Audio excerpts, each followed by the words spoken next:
বিশ্বকাপ ফুটবলে ভারত নেই, কিন্তু ভারতীয় বংশোদ্ভূতদের দাপাদাপি অব্যাহত।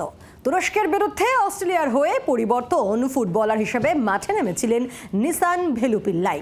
এবার উরুগুয়ের মুখ রক্ষা করলেন এমন এক ফুটবলার যার শিকার হয়েছে ভারতের পশ্চিম উপকূলের রাজ্য গোয়ায়। গত সোমবার সৌদি আরবের বিরুদ্ধে বিশ্বকাপে তাদের প্রথম ম্যাচে উরুগুয়ের ম্যাক্সিমিলিয়ানো আরাউজো শেষ মুহূর্তে সমতাসূচক গোল করে উরুগুয়ের জন্য 1-1 ড্র নিশ্চিত করেন, যা দুবারের বিশ্ব চ্যাম্পিয়ন দল উরুগুয়ের সাইড বেঞ্চে স্বস্তির নিঃশ্বাস ফেলে।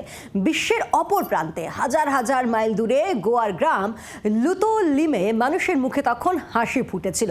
উরুগুয়ের উইঙ্গার আরাউজোর সঙ্গে গোয়ার একটি স্বল্প পরিচিত সংযোগ রয়েছে।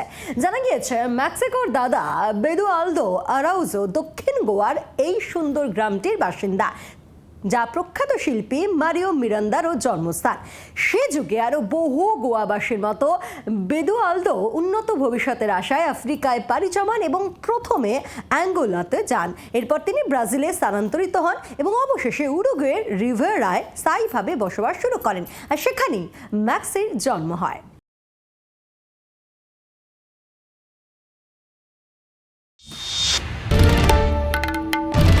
বাংলার আওয়াজ, বাঙালির আবেগ, জি 24 ঘন্টা।